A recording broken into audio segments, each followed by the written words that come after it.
அன்னைக்கே உன்னை செய்யாதுன்னு சொன்னேன். இத செஞ்சுட்டு டேஸ்ட் கண்டுட்டு அவரு வந்து இப்போ வந்து இது சாப்பிட வேணாம், இதையே செஞ்சு எடுத்துட்டு போலாம் அப்படின்றாரு. ஆமா, அந்த அளவுக்கு அவருக்கு என்ன மீறி கேட்டு போடுது. சரி ரெசிபிய சொல்லு. கூல் ட்ரிங்க்ஸ் குடிக்காதான் சொல்றேன், கேட்டியா? எங்கன்னா வெளியே போசலாம் வாய் அடக்கம் தேவை, புரியுதா?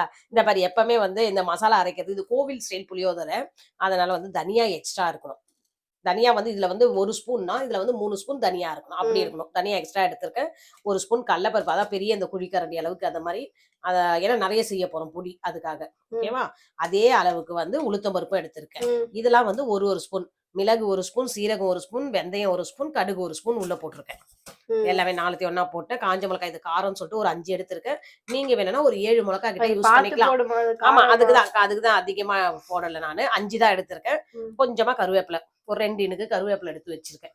ஓகே, இப்ப வந்து என்ன பண்ண, இப்ப நம்ம எல்லாத்தையும் இது வந்து இது எண்ணெய் ஊத்தாம ட்ரையா வறுத்துக்க வேண்டியதுதான். ட்ரை ரோஸ்டா? ஆமா, செய்யும். கடாய் சூடாகட்டும். சூடாகணும் ஒண்ணா போட்டு வறுத்து எடுத்து ஆற வச்சு பொடி பண்ணி எடுத்து வச்சுட்டோம்னு வச்சுக்கேன். எப்பப்போ குழந்தைங்களுக்கு இப்ப அர்ஜென்ட் சாதம் கூட இருக்கு மீதி ஆயிடுச்சுன்னு வச்சுக்கோங்களேன், டக்குன்னு வந்து இந்த பொடியை போட்டு கலரி புளியை கொஞ்சம் கரைச்சி ஊத்தி அப்படியே அடுப்புல வச்சு சூடு போறோம்னு வச்சுங்களேன், ஒரு தாளிப்பு கொடுத்து அவ்வளவு சூப்பரா இருக்கும். புளி சாதம் கோவில் புளியோதரை ரெடி ஆயிடும். காலையில சாப்பாடு வடிச்சு கலரிடுவியா? ஆமா, காலையில கலரி இப்ப குழம்பு மட்டும் இது வச்சிடலாம். இது வந்து 1 வாரம் நாள் நல்லா இருக்கும் இது புளி குழம்பு. சூடாயிடுச்சு. ஃபர்ஸ்ட் கடலைப்பருப்பு போட்டுக்கலாம், ஏன்னா இதெல்லாம் திக்னஸ் ரொம்ப அதிகம் இருக்குல்ல, வறுக்கிற டைம் கொஞ்சம் எக்ஸ்ட்ரா ஆகும் இதெல்லாம். அதனால ஃபர்ஸ்ட் கடலைப்பருப்பு, உளுத்தம் பருப்பு, கூடவே காஞ்ச மிளகாவையும் போட்டுக்கலாம்.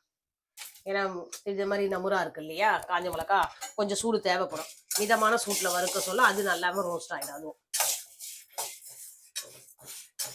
கடலைப்பருப்பு, காஞ்ச மிளகா, உளுத்தம் பருப்பு எல்லாம் பத்தியா லைட்டா கலர் மாதிரி வாசனை வந்துருச்சு. இந்த நேரத்துல எடுத்து வேற பாத்திரத்துல மாத்திக்கலாம்.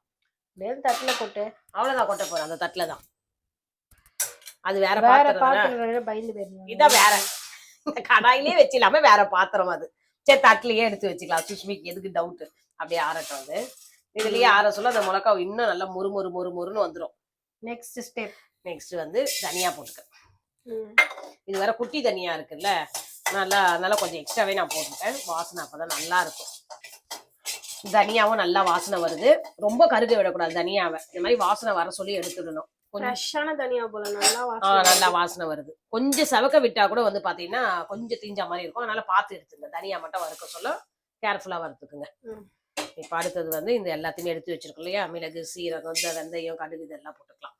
இது கொஞ்சம் பொரிஞ்சோன்னா லாஸ்ட் கருவேப்பிலை போட்டுக்கலாம். பெருங்காயம் வந்து கட்டி பெருங்காயம் இருந்தா இந்த நேரத்துல போட்டு நீங்க வறுத்துக்கலாம். தனியா என்கிட்ட தூள் இருக்கு, அதை அரைக்க சொல்லி இந்த தூள் வந்து ஆட் பண்ணிக்கிறேன். ஆனா கண்டிப்பா பெருங்காயம் எதுவா இருந்தாலும் சேர்த்துக்கங்க, ரொம்ப நல்லா இருக்கும் அது டேஸ்ட். அதுக்கப்புறம் வேணுன்றவங்க வந்து கருப்பு எள்ளு கூட சேர்த்துக்கலாம். ஏன்னா எங்க வீட்டு ஆளுங்க வந்து எள்ளு சாப்பிட மாட்டாங்க, அதனால நான் சேர்க்கல. கருப்பு எள்ளு சேர்த்தீங்கன்னா இன்னும் அந்த டேஸ்ட் ரொம்ப நல்லா இருக்கும். ஓகே, அவ்வளவுதான். இது ரொம்ப சீக்கிரம் அதை புரியுது இல்ல, அவ்வளவுதான். எடுத்து வச்சுக்க வேண்டியதுதான், முடிஞ்சிச்சு வேலை.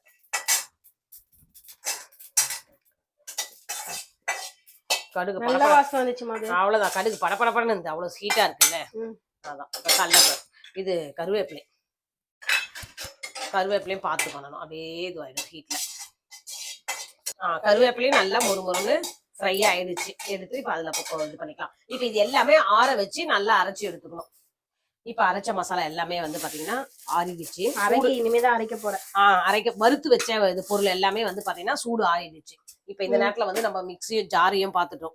ஈரம் இல்லாம நல்லா காஞ்சிருக்கணும். இந்த மாதிரி எல்லாமே போட சொல்ல ஈரம் இல்லாம பண்ணீங்கன்னு வச்சுங்களேன், 1 மாசம் ஆனாலும் இந்த பவுடர் வந்து கெடாம இருக்கும், நல்லா இருக்கும், யூஸ் பண்ணிக்கலாம். மொத்தமா சேர்த்து. ஆமா, நான் ஃபர்ஸ்ட் அரைச்ச பவுடர் வந்து பாத்தீங்கன்னா 15 நாளைக்கு மேலேயே வெளியவே வச்சிருந்தேன். ஷாமுக்கு லஞ்ச் பாக்ஸ் பேக் பண்ண சொல்ல கட்டி கொடுத்தா ரொம்பவே நல்லா இருந்தது. அதே வாசத்தோடய இருந்தது, வாசமும் மாறல.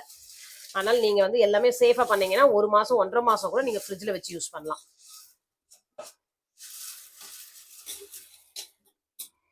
இப்ப இதை அரைச்சிட்டு வந்துடுறேன். நல்லா அரைச்சிட்டேன். இதை பாத்தீங்களா, இந்த மாதிரி இருக்கணும். உங்களுக்கு பார்க்க சொல்ல பவுடரா தெரியும், கொஞ்சம் தொட்டு பார்க்க சொல்ல அந்த இது தனியாவுடைய இது வந்து கொஞ்சம் நரநரா. ஆமா, அப்படிதான் இருக்கணும். அப்படி இருந்தாதான் நம்ம சாதத்துல போட்டு கலரி சாப்பிட சொல்ல அது ஒரு டேஸ்ட் வந்து உங்களுக்கு ஒரு மாதிரி டிஃப்ரெண்ட் டேஸ்ட் கொடுக்கும். அதெல்லாம் அவ்வளவுதான். இப்ப இதை அரைச்சாச்சு, ரெடி. நம்ம புளி சாதம் புளியோதரை கோவில் ஸ்டைல் புளியோதரை பொடி வந்து ரெடி ஆயிடுச்சு. இப்ப நாளைக்கு வந்து நம்ம சாப்பாட்டுல புளி எல்லாம் சேர்த்து அது பண்றது வந்து அது ஒரு ப்ராசஸ் வந்து நாளைக்கு. ஆமா, அது ஒரு தாளிப்பு கொடுக்கணும். அது தாளிப்பு கொடுத்து இந்த பவுடரை போட சொல்லதான் டேஸ்ட் ரொம்ப நல்லா இருக்கும். நாளைக்கு பார்க்கலாம் அதை. இப்ப டைம் ஆயிடுச்சு, நாம போய் தூங்க போறோம். நாளைக்கு கண்டினியூ பண்றோம். நேத்து முடிச்ச vlog வந்து இப்ப கண்டினியூ பண்றோம். மார்னிங் வந்து பரபரப்பா வந்து கிளம்பிட்டு இருக்கோம். அம்மா வந்து இப்படிதான் ரெடியா இருக்காங்க. காலை வணக்கம் உறவுகளே. இப்ப பாத்தீங்கன்னா புளி சாதம் செய்யறதுக்கு தான் கடாய் வச்சிருக்கேன். பாத்திரம் வந்து சூடாயிடுச்சு. எண்ணெய் ஊத்திக்கிறேன். எண்ணெய் காஞ்சிருச்சு. கடுகு போட்டுக்கலாம். கடுகு பொரிஞ்சிடுச்சு. 1.5 ஸ்பூன் கடலைப்பருப்பு எடுத்து வச்சிருக்கேன், அதை போட்டுக்கிறேன். 1 ஸ்பூன் வந்து உளுத்தம் பருப்பு, அதை போட்டு இது நல்லா வந்து ரோஸ்ட் ஆகணும்.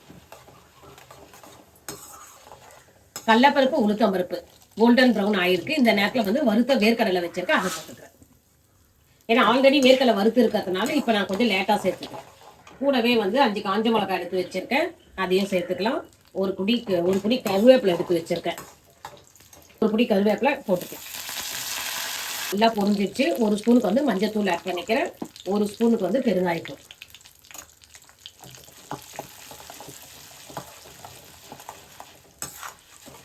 ஏன்னா நல்லா மிக்ஸ் ஆன பிறகு பார்த்தீங்கன்னா புளி கரைச்சி வச்சிருக்கேன். நல்லா பெரிய லெமன் சைஸ் புளி கட்டியாக கரைச்சி வச்சிருக்கேன். அதான் சின்ன ஆரஞ்சு வரும் பார்த்தீங்களா, அந்த சைஸ் புளி கரைச்சிருக்கேன், எடுத்து ஊற்றிக்கலாம்.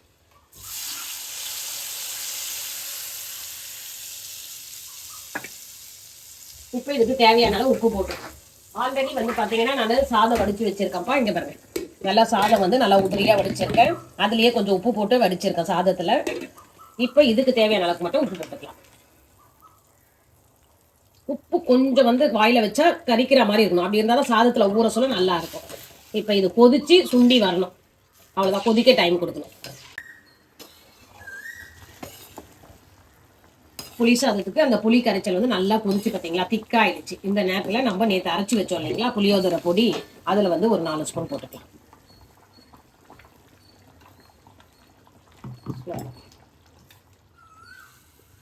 இந்த பொடி தான் அந்த வாசனையை கொடுக்கறது, அதனால இந்த பொடியை கொஞ்சம் எக்ஸ்ட்ரா போட்டுக்கலாம்.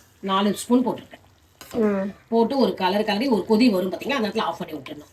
அப்போதான் இந்த பொடியும் ஊறி புளியும் நல்லா ஊறி எண்ணெய்லாம் பிரிஞ்சு வரும். அந்த நேரத்தில் அதுக்கப்புறம் தான் நம்ம சாதத்திலே போட்டு கலரணும்.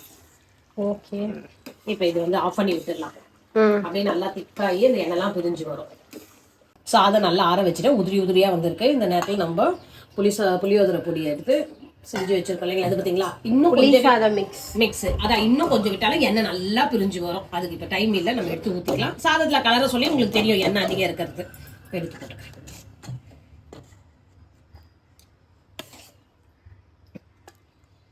கலர்லாம் இப்போ கொஞ்சம் கொஞ்சமாக ஊற்றிருக்கேன்ப்பா. சாதத்துக்கு எவ்வளோ தேவையோ தேவையானதை ஊற்றி நம்ம கலரிக்க வேண்டியது தான். புளி சாதம் மிக்ஸ் வந்து சாதத்தில் நல்லா கலரியாச்சு. லாஸ்ட்டில் கலரி முடிச்சோடனே பார்த்தீங்கன்னா நம்ம அரைச்சி வச்சிருக்கோம் இல்லைங்களா புளியோதரை பொடி, அதை வந்து ஒரு 2 ஸ்பூனுக்கு மேலே போட்டுக்கலாம். இந்த புளியோதரை பொடி போட்டு கலரை சொல்ல பார்த்தீங்கன்னா உங்களுக்கு சாதத்தில் வந்து மசாலா எல்லாம் நல்லா ஒட்டியிருக்கும். அந்த புளியெல்லாம் சாப்பிட சொல்லி ஒரு மாதிரி உங்களுக்கு எடுத்து சாப்பிடும் போதே சூப்பராக இருக்கும்.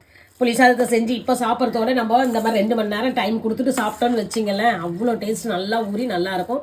சூப்பராக வந்துருச்சு. இப்போ புளியோதரை கலரியா. இதே மெத்தட்ல நீங்களும் செஞ்சு பாருங்க. செஞ்சு பார்த்துட்டு எப்படி இருக்குன்னு கமெண்ட்ல சொல்லுங்க.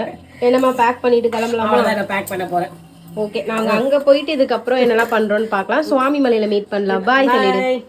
பாய், நெக்ஸ்ட் வீடியோல பார்க்கலாம். அப்படியே வீடியோக்கு லைக் பண்ணுங்க, ஷேர் பண்ணுங்க, சப்ஸ்கிரைப் பண்ணுங்க.